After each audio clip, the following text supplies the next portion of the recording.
ভোটের মাঠে লড়াই জমে উঠেছে ঢাকা ৮ আসনে, যেখানে বিএনপির হেভিওয়েট প্রার্থী মির্জা আব্বাসের বিরুদ্ধে লড়ছে এনসিপি মনোনীত এনসিপির মুখ্য সংগঠক জনাব নাসিরউদ্দিন পাটোয়ারি। কে এই নাসিরউদ্দিন পাটোয়ারি?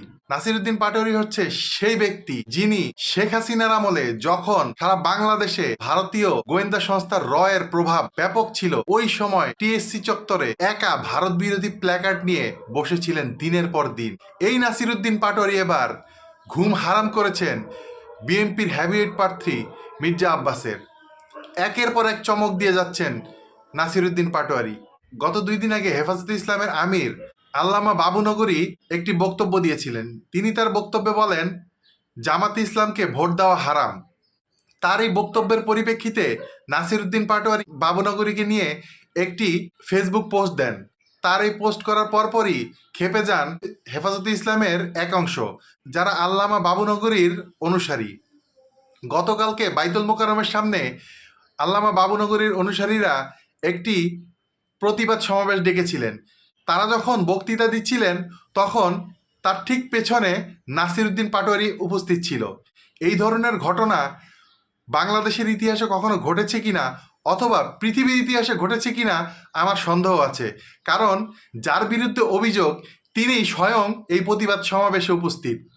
সোশ্যাল মিডিয়াতে প্রকাশিত ভিডিওতে দেখা যায়, যখন হেফাজতে ইসলামের নেতারা বক্তব্য দিচ্ছিলেন, তখন তাদের ঠিক পেছনেই দাঁড়িয়েছিল নাসিরউদ্দিন পাটোয়ারি। নাসিরউদ্দিন পাটোয়ারিকে স্পষ্ট ভাষা বলে দিতে চাই, তোমাকে মাফ চাইতে হবে।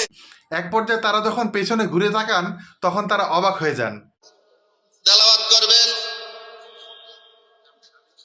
এরপর নাসিরউদ্দিন পাটোয়ারি তাদের ভুল ভাঙিয়ে দেন এবং সবার কাছে প্রকাশ্যে ক্ষমা চান। এর কিছুক্ষণ পরই দেখা যায় হেফাজতে ইসলামের নেতারা নাসিরউদ্দিন পাটোয়ারির হয়ে জনগণের কাছে ভোট চাচ্ছেন।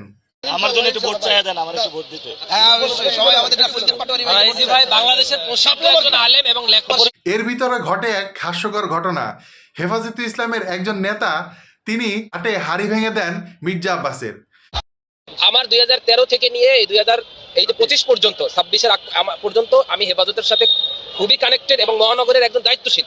আজকে যাদেরকে আমরা এই প্রোগ্রামে দেখেছি, তাদেরকে কখনোই বাবুনগরীর কোনো প্রোগ্রাম এবং হেফাজতের প্রোগ্রামে দেখি নাই, এবং আমি দেখেছি মির্জা আব্বাসের প্রোগ্রাম। তো আজকের যে প্রোগ্রামটা, এদেরকে আমি দেখেছি। আমি আমার কাছ থেকে আপনারা সাক্ষী নিতে পারেন, আমি মির্জা আব্বাসের প্রতিটা প্রোগ্রামে এবং মির্জা আব্বাসের চাঁদাবাজিতে আমি এদেরকে সবাই। নাসিরউদ্দিন পাটোয়ারি একের পর এক ট্রাম্প কার্ড দিয়ে যাচ্ছেন মির্জা আব্বাসকে।